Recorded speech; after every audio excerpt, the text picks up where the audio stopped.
அன்பின் பரலோக பிதாவே, இந்த நல்ல நாளுக்காக நாங்கள் நன்றி செலுத்துகிறோம்ப்பா.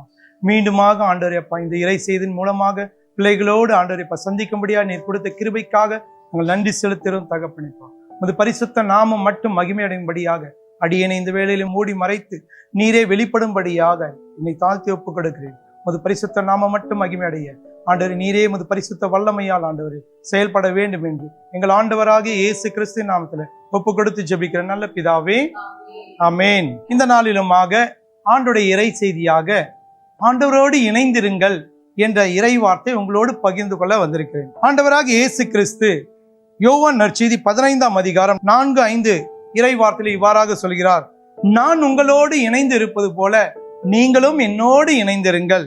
கொடியானது செடியோடு இணைந்திருந்தால் அன்றி தானாக கனி தர இயலாது. என்னோடு இணைந்திருங்கள் என்று சொல்லி ஆண்டவர் நமக்கு ஒரு அழைப்பு விடுக்கின்றார். ஏனால் ஆண்டவரோடு நம்ம இணைந்து இருக்கும் பொழுது மட்டும்தான் நான் கனி கொடுக்க முடியும் என்று ஆண்டோடைய இறை வார்த்தை தெல்ல தெளிவாக சொல்லுகின்றது. ஆகவே இந்த கனியானது என்ன என்பதை நாம் அப்படி தியானிக்கும் பொழுது புனித பவுலடியார் கலாத்தியருக்கு எழுதிய திருமுகத்திலே 5ஆம் அதிகாரம் 22வது வசனத்திலே, தூய ஆவியின் கனியோ அன்பு, மகிழ்ச்சி, பரிவு, நம்பிக்கை, நன்னயம், கனிவு, தன்னடக்கம் ஆகிய கனியால நம்மை ஆவியானவர் வழி நடத்துவார். Praise the Lord. ஆகவே ஆண்டவரோடு இணைந்திருக்கும் பொழுதுதான் இந்த கனியை நாம் கொடுக்க முடியும். ஆகவே ஆண்டவரோடு இணைந்திருங்கள். எப்படியாக நம் வாழ்க்கையில பார்க்கும் பொழுது நம்ம வெறும் கிறிஸ்தவனா இருந்துவிட்டால் மட்டும் நாம் கனி கொடுத்து முடியாது. கிறிஸ்துவுக்குள் வாழும் போதுதான் நான் ஆண்டவருக்காக கனி கொடுக்க முடியும். எப்படியாக இந்த மொபைல் ஆனது வெறும் மொபைலை மட்டும் வச்சுக்கிட்டே நம்ம அடுத்தவங்களோடு நம் தொடர்பு கொள்ள முடியாது. மொபைலை வாங்கணும், அது கூட சார்ஜிங் பண்ணணும், ரீசார்ஜ் பண்ணணும், கரெக்டா கனெக்டிவிட்டி இருக்கின்ற ஆகிய அனைத்து காரியங்களையும் நாம் அந்த மொபைல்ல இருந்தா தான் நாம் மற்றவரோட தொடர்பு கொள்ள முடியும். இன்னுமாக நாம் விரும்புகின்ற காரியங்களை, உலகத்தின் காரியம் எது நமக்கு தேவையோ அதை டவுன்லோட் பண்ணி அதன் மூலமாக நான் செயல்பட முடியும். அப்படியாகத்தான் நம்ம ஆண்டவரோடு இணைந்து இருக்கும் பொழுது மட்டும்தான் நான் கனி கொடுக்க முடியும். ஒரு உண்மையுள்ள கிறிஸ்தவனாய் வாழ்ந்து ஆண்டவருக்காக கனி கொடுக்க முடியும். அப்ப நாம் எப்படி கனி கொடுக்கலாம் என்பதை நாம் இறை வார்த்தையின் மூலமாக தியானிக்கும் பொழுது 1 யோவான் 3ஆம் அதிகாரம் 24வது வசனத்திலே இவ்வாறாக சொல்லுது: கடவுளுடைய கட்டளைகளை கடைபிடிப்போர் அவரோடு இணைந்திருப்பர். Praise the Lord. ஆண்டவர் மோசேக்கு 10 கட்டளைகளை தந்தார், இஸ்ரேல் மக்கள் கடைபிடிக்கும்படியாக. ஆண்டவராக இயேசு கிறிஸ்து ஒரே ஒரு கட்டளை தான் தந்தார்: நான் உங்களை அன்பு செய்தது போல நீங்களும் ஒருவர் மற்றவரை அன்பு செய்கின்ற ஒரு கட்டளையை கொடுத்து நம்மை அதை கடைபிடிக்கும்படியாக. அப்பொழுதுதான் நான் கனி கொடுக்கிற மகனாக, நான் ஆண்டவரோடு இணைந்திருக்கிற மகனாக மாற முடியும். Praise the Lord. தொடர்ந்து நாம் இறைவார்த்தை படிக்கும் பொழுது 1 யோவான் 4ஆம் அதிகாரம் 15வது வசனத்திலே, இயேசுவே இறைமகன் என அறிக்கையிடுபவரோடு கடவுள் இணைந்திருக்கிறார். Praise the Lord.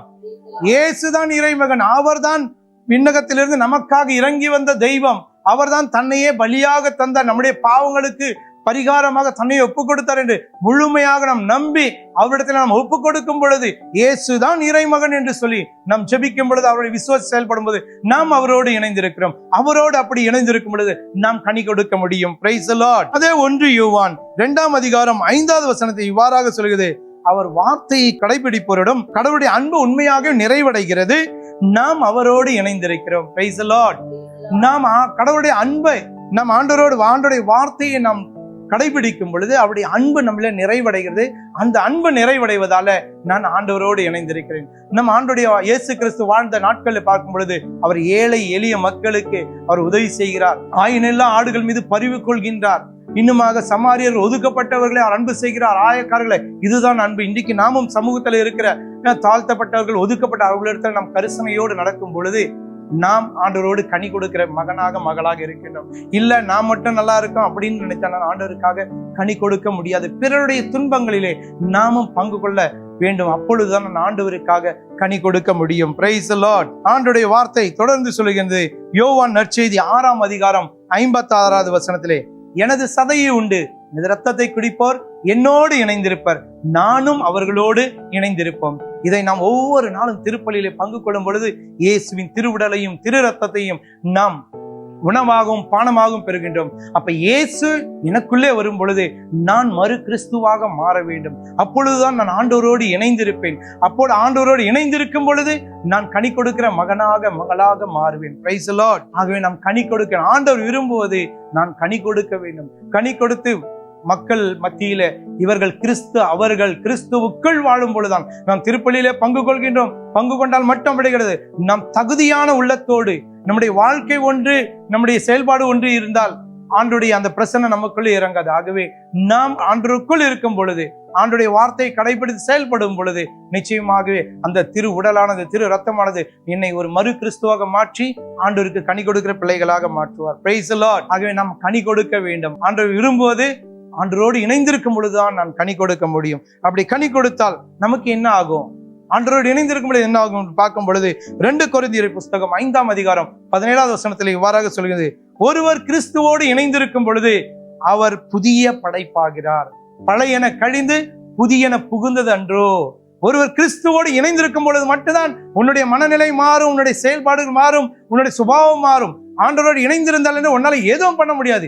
ஏன்னா ஆண்டவருடைய வார்த்தை சொல்லுகின்றது, என்னை விட்டு பிரிந்து உங்களால் எதுவும் செய்ய இயலாது என்று சொல்லி. ஆகவே நாம் கிறிஸ்துவோடு இணைந்திருக்கும் பொழுதுதான் நான் புதிய படைப்பாவேன். அப்பொழுதுதான் மற்றவர்கள் சொல்லுவாங்க, இப்போ நான் உன்னை முன்ன பார்க்கறது, இப்போ உனக்குள்ள ஒரு வித்தியாசம் இருக்குது. மற்றவர்கள் நமக்குள்ள இயேசுவை கண்டு கொண்டு வர வேண்டும். அல்லேலூயா, அல்லேலூயா.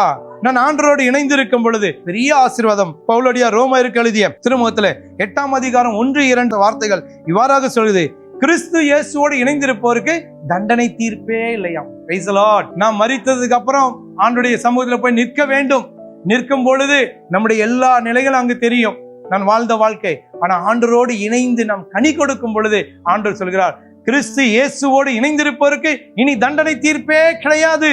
ஏனெனில் கிறிஸ்து இயேசுவோடு இணைந்திருப்பவருக்கு வாழ்வு தரும் தூயாவின் சட்டம் பாவம் சாவு என்பவற்றுக்கு உள்ளாக்கும் சட்டத்தினின்று என்னை விடுவித்து விட்டது. அல்லேலூயா.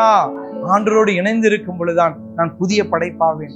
ஆண்டவரோடு இணைந்திருக்கும் பொழுதுதான் நான் ஆண்டவருக்காக கனி கொடுக்க முடியும். ஆண்டவரோடு இணைந்திருக்கும் பொழுதுதான் நான் அந்த இறுதி தீர்ப்புல ஆண்டவரோட சமூகத்துல போய் நிற்க தகுதியுள்ளாக மாட்டேன். ஆகவே நாமும் ஆண்டவரை கேட்பேன், ஆண்டவரே, ஆண்டவர் எப்பொழுது நம்மோடு இணைந்திருக்கிறார், நான் அவரோடு இணைந்திருக்க இந்த வேளையில நம்மையே ஒப்பு கொடுத்து, அப்பா நான் உம்மோடு இணைந்திருக்கேன்ப்பா.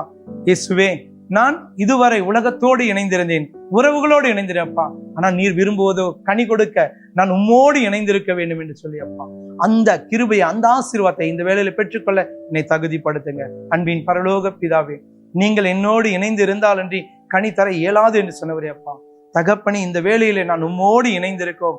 உமக்காக நீங்கள் மிகுந்த கனி தந்து எனக்கு சீடரா இருப்பதே தந்தைக்கு மாட்சி அளிக்கிறது என்ற இறைவார்த்தைக்கு நாங்கள் மிகுந்த கனி தந்து உமக்கு ஆண்டவரேப்பா மாட்சிப்படுத்தும்படியான காரியங்களை செய்ய எங்கள் வாழ்வை ஒப்பு கொடுக்கிறோம். இதை கேட்டுக்கொண்டிருக்கிற ஒவ்வொரு பிள்ளைகளும் ஆண்டவரேப்பா இறை வார்த்தையை கடைபிடித்து ஆண்டவர் இயேசுவை இறைமகன் என்று அறிக்கை செய்து ஆண்டவரே அன்பு கொண்டு திரு உடலையும் திரு ரத்தத்தையும் தகுதியோடு பெற்றுக்கொண்டு ஆண்டவரே அப்பா அவர்கள் வாழ்க்கையில் ஒரு உருமாற்றம் பெற்று கனிதருகிற பிள்ளைகளாக மாற்ற வேண்டும் என்று எங்கள் ஆண்டவரும் மீட்பருமாகி இயேசு கிறிஸ்துவின் வல்லமையுள்ள நாமத்தில் ஜெபிக்கிறோம் நல்ல பிதாவே. ஆமென்.